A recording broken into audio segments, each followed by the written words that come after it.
I'm here as a pastor in Harlem. I've lived in Harlem for 40 years. I've pastored the church for 37 years. I've walked among the people. Our church, collectively as a congregation, we have fed over 1 million meals. We have a constant, continuous food program, breakfast program in particular, to school children. That is not some frozen meals and preheated. It's all made fresh from scratch. Over 1 million of those have been served along with other meals to the people of Harlem. I've baptized over 1,000 people, and many of them had AIDS and some died. I am a brother that lives in this community. And now the Japheth gentrifiers, who have become the villains of underserved privileges, property, underserved communities globally, not just here in America, but even out in Hawaii. The gentrifiers are moving into poor people's neighborhoods and displacing them, taking what is great properties and chasing poor people into shelters, increasing shelter population in America more so than coronavirus deaths. I'm going to ask you, don't let them drive me out of Harlem. I've served this community. They bought off the pastors. They bought the churches. And many pastors have received millions of dollars to sell their church plot, their properties, their buildings that now house tenement buildings and condos where perversion of sex goes on constantly. There's a movement afoot. The Black Lives Matter movement afoot is an unbiblical movement. It's an unspiritual movement. I'm old enough to remember the movement of Dr. King, Dr. Ralph Abernathy, Andrew Young, Jesse Jackson, and many others that were a part of the Southern Christian leadership movement. I'm old enough to remember that. I'm old enough to have experience in some of those people in my own time in terms of a Baptist preacher. Those movements were born in the church. They were born out of a spiritual need. They were born out of a legitimacy of a sense of winning the rights to be, if you will, Americans. They were born out of calls upon God. They were born out of a desire to try to wake their brothers up. The movement that we see now by Black Lives Matter was born in hell. That's just a stark contrast.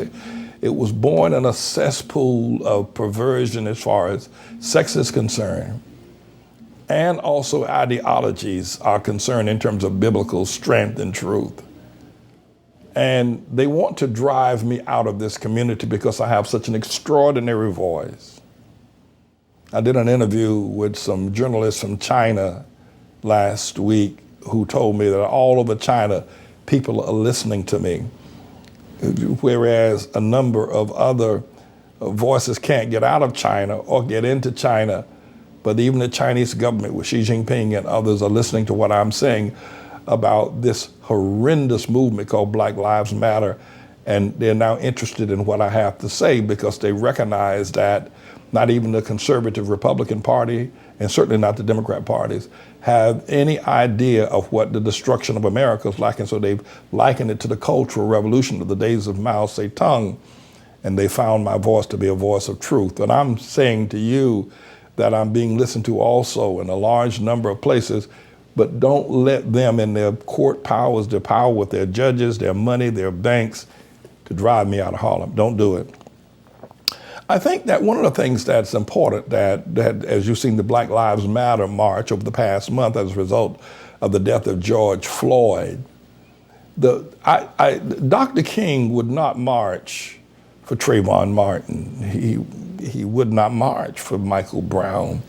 He may have something to say about George Floyd and Eric Garner, but I think in general, that would not be a reason for his march. And then I can tell you that not only that, But never was a march led by Dr. King and Abernathy and Jackson and the others, though you may not agree with their political positions.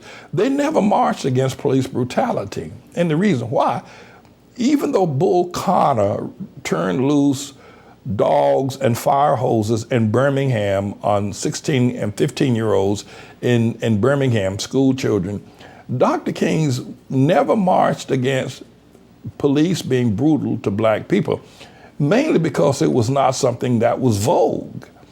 There was no police brutality. Now, there were hangings, to be sure, and there was Emmett Till, but that was not police brutality. That was cultural, clannish, if you will, racial attacks that have been a part. And we don't know how many lynchings there were of black people. We know there were plenty and many.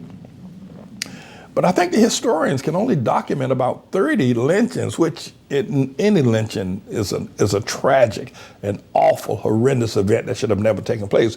But you figure since the period of the founding of the Ku Klux Klan in the 19th century to the 20th century, that the historians can only document 31. Listen, you can document more than 31 confrontation between police and young black men over the last 12 years. So, historically, we need to look at this, and we need to know that Dr. King would have never marched against police brutality. It would not have been something that he would have taken up. And Dr. King would have looked very carefully at, well, why did Trayvon Martin fight George Zimmerman? What was he doing in Sanford, Florida in the first place? And what was his character? Dr. King would have asked of Trayvon Martin and of Michael Brown that and those that were alleged to have killed him, that it wasn't the color of his skin. He would have not looked at Trayvon Martin's skin color. He would have examined the content of his character. He would examine, Dr. King would have been wise enough to examine the content of Michael Brown and a whole lot of others. Rayshard Brooks. He would have examined the content of his character, is what he would have done. And having done so, would not have found justification to call a march based on someone who actually attacked, both Michael Brown and Trayvon, attacked their assailant. So I think that what we need to begin to do now is to discover that this march of the Black Lives Matter is not of God. It's not rooted in the traditional marches, that it comes from the bottomless pit of hell itself, and it needs to be said. I think the leaders that are now leading these various marches and those that are fueling it have no experience of which they are grieving. Now, many of them that are out there on the streets, as I've said so many times before, especially those of the Hamite, Canaanite, black or Negro persuasion, that they themselves are declaring Black Lives Matter, but their life did not matter to their own fathers who didn't take care of them. And when they get out of the safe streets of marching in safe places in America, and safe places because of the thousands that are marching with them, and they have to go back to their tenement buildings or their city projects at night, their life don't mean a damn thing to that man standing outside the projects or in the ghettos. Their life don't mean a damn thing, black on black, and they know it. Chicago is experiencing now unbelievable. They had another 60, 70 shootings in Chicago this weekend after 100 shootings over Father's Day weekend of black people killing black people. This has got to be, you have the media does not cover this, but people of reason need to look and say, wait a minute. And they haven't called a march over to Chicago where 100 people were shot. And the following weekend, there'll be 50 or 60 people shot in Chicago, black on black. Black lives don't matter. It's a lie. If they're going to march, they should march, stop police brutality, if that's what you call it. But to put a title on it and a banner that black lives are important to who? I mean, you may be a sympathizer. You may think that black people are underprivileged. You may think that police treat them differently. That you may think they die disproportionately. You may think they're marginalized as far as economics is concerned, as far as housing. You may agree with all that, and all that may be true. But you have to recognize that to other black people don't count for a damn thing. And you have to recognize. And so why would you raise up a hypocritical lie such as Black Lives Matter? If you're going to be supportive, all right. But you shouldn't support something that does not address the issues. Yeah, and the other thing is that I think is very important to all these young people in the street, most of them from the ages of like 17 to about 30 years of age. They're very young. They're going to change their minds, especially the white ones out there, in another 10 years. There ain't no way the same white people that are marching out there now would march in the same group 10 years from now when they're 47 years old, got a home and a mortgage and a job with an office window and a $1 billion budget and a global responsibility. They ain't getting out no damn street march with a bunch of black folk. They got a life now. Listen, I'm old enough to remember the hippies movement. I'm old enough to remember the hippies marching all over everywhere, driving a VW microbus, driving from San Francisco to New York. I remember Woodstock, white folk up there in Woodstock, New York, sleeping in the mud, listening to a 3-day concert of concerts. I remember Laurel Canyon, even Joan Baez that we played a few moments ago, and Zappa, Frank Zappa, and the Buffalo Springfield, and even people like Carole King living in this musical compound out in California from Hollywood Hills called Laurel Canyon. But the moment they got good record deals, they moved into the mansions at Beverly Hills. Oh, this won't last long, especially the white folk.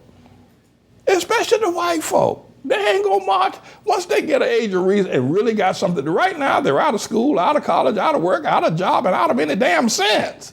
But the moment they become citizens and take over their father's businesses and they're running, they're not getting out there no street march with no bunch of people talking no Black Lives Matter. Right now, it's something to do. Okay, I can understand that. It's a recreation for most people. It's just recreation. Can I say one other thing with you?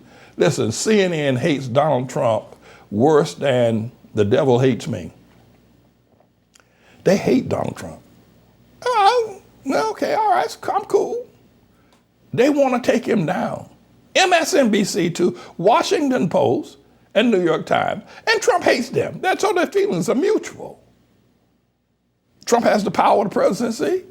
They got the power of the press. And they fight one another every day. If you're interested in watching a world champion fight between Trump and the press, it goes on every day. They hate him. They want to take him down. And I can guarantee you, I stake my seat in heaven on this. If there was a president in the White House that the press loved, like Obama, right? They wouldn't be giving all this press to Black Lives Matter. They wouldn't be giving them wall-to-wall coverage. And these people see themselves on television. They're going to get out there and hope that they can march and see themselves on television and say, I was on television yesterday. Them cameras from CNN would not be out there. The only reason why those cameras are out there is because this is a weapon. Black Lives Matter is not a weapon to help black people. Black Lives Matter, the news people, Washington Post, New York Times, CNN, MSNBC, are using this as a weapon to try to bring down Trump. This brings attention against Trump. You ought to see the way they coverage the Lafayette Park and Trump's march over to St. John's Church. You ought to see the way they covered that. They covered that not because they want to help black people. They want to help black people. There are a whole lot of ways they can do. They can stop marginalizing black people, and they can stop bringing hypocrites who don't know nothing about living in the hood. They're going to ask people like Eddie Glaude, Cornel West, Liz Gunnison, Van Jones, all of them married to somebody white, all of them living in a white neighborhood about how to help black people. Hell, these people don't know nothing about black folk. You're going to ask them, you want to ask them how they going to solve the problem. They don't live black. Eddie Glaude ain't black. Cornel West don't live black. He ain't lived black for 75 years. Liz Gunnison is married to a white man. Van Jones married to a white woman. And not that I'm against interracial marriages, mind, just not what I'm saying. I'm just saying, why ask somebody who don't know nothing about black people, how they live, what they think, don't have to listen to gunshots at night, don't live in the hood, don't live around them, and why you going to ask them what black people are thinking? They don't know. They don't know. And don't you think Washington Post, New York Times, and CNN don't know this? Hell, they don't want to bring nobody that lives in the hood, that understands the process. They know that. They just want to bring down Trump. And let me tell you something. If Trump's gone tomorrow, Black Lives Matter won't get no camera coverage. That's how they are. That's who they are. They're just pimping those young black people out there in the street. The CNN and MSC and now become a pimp. But I think that, the other thing that these Black Lives Matter group of us, I've heard, and I'll be corrected if I'm wrong, but most of the leadership founders are all trannies, not lesbians, not gay men, trannies. I mean, 90% of the founding group are trannies. The march that killed Dr. King down in 68 down in Memphis, Tennessee, King went to Memphis because the garbage men, the garbage workers down there were complaining about they weren't being paid fairly. They wore these clipboard signs over their shoulders saying, "I am a man." Yeah, that's what it says. I'm a man. And Dr. King gave his life for that phrase. His last march and his last sermon was to defend those men who said, "I'm a man." Hell, these Black Lives Matter, all of them are damn trannies, are lesbians. They don't even want to be a man. They got men who cut off their genitals to be a woman, and they got women who've had surgical procedures to try to grow a pair of basketballs. The Dr. King would never march with anything like that. He died with men who said, "I'm a man."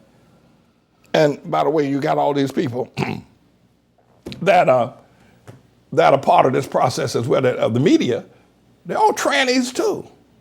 Last night I was watching Cornel West and Anderson Cooper. All right? Cornel West, divinity professor up at Harvard University, right? And Cornel West is a psychopath. That boy, you see him talking. He wears that black suit all the time. He's got a black scarf around his neck. Even if he's at the damn beach, he's got on a black suit and a wool scarf on the beach, sitting on the beach with a black suit on. The boy's crazy as hell. And because he talks all that talking, but he runs around and he talks all these kind of ideas and concepts, the man is a damn he's a schizophrenic. And they let the boy, hell, I know. I told him that when he was my professor once at Union. He's a damn schizophrenic. The man is a psychopath. And he talks that crazy talk. And he does know some historical fact. I mean, he can quote Nietzsche and, he can quote the whole lot of, Descartes. He can quote the various theologians of time. He knows a little something about what they've said. Even quote some African proverbs from time to time. Makes him seem like he's smart. The man's a psychopath, I swear. They should have locked up. They sent him to psychological training years ago. Last night, however, and he calls Anderson Cooper, "You my brother, my brother, my brother, my brother, my brother, my brother, my brother, my brother." He calls Anderson Cooper ain't no brother. Anderson Cooper don't want, and look at him like his damn. Anderson Cooper is a woman. He needs to call Anderson Cooper my sister. Because Cooper ain't no woman, ain't no man. Cooper is a woman. Coop wants to be called my sister. This is sick as hell. Imagine these two people right there trying to figure out what the hell is going on in the projects. What the hell is going on in the mind of people like Trayvon Martin? They don't know. Hell, Cornel West don't know what the hell's going on. The boy needs to be. I'm telling you, I've had my personal confrontation with the man.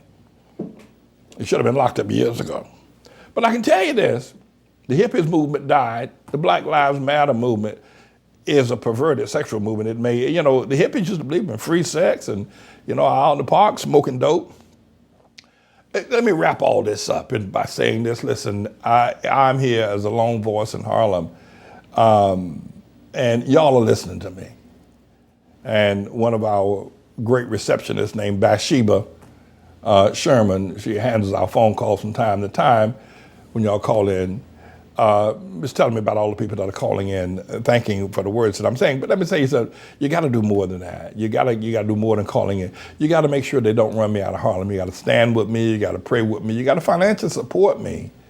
My voice needs to be strong, and not just for Harlem, but my voice needs to be strong for Vicksburg. I'm standing for Vicksburg as well, because really, the enemy of the Confederate flag is my enemy too. Your enemy is my enemy. And you need to understand that. You can't alienate yourself. You got to come alongside me and help me where I need help. I need financial help. I need prayerful help. I need strong support if I call for something. I need legal help. You know that. I need help getting the word out. And my videos are being passed around. I mean, in China and every place else, in Australia. But some fellow wrote me the other day and said there ain't no way they're gonna let me get on a major platform. They ain't gonna let me on ABC or CBS, and they ain't gonna do that. I know that, and you know it as well. But we can, if you support the videos that we post up, share them. Don't let them run me out of Harlem. Don't. And the people that need me are the ones that they have bought off. They have bought off. So you understand. All right, I'm here. I'm asking y'all to stand with me. I got a lot more to say. I haven't done half of what my broadcast notes call for today. I've just done 2 segments. But I'm asking you, don't let them run me out of Harlem. Amen? All right. This is a bit of a news blog we do, looking at spiritual wickedness in high places for the most part, making some observations about it and giving people a biblical foundation to the way of interpreting, rather than have Sean Hannity or Laura Ingraham or Janine Pirro or Anderson Cooper or Rachel Maddow or Don Lemon, Rush Limbaugh interpret what's going on in the world. You come to me and I'll tell you based on what the Word of God says. They'll just give you their worldly, sinful view. But the Manning Report will tell you what God has said, whether to say yea or nay, whether to go or to stay. You'll be led by the word of Almighty God. Come to the Manning Report on a daily basis to interpret the spiritual wickedness in high places, because there's plenty of it that's going on. And so I'm the Lord's servant, James David Righteous Rebel Manning, and I'm here to serve you with news and information.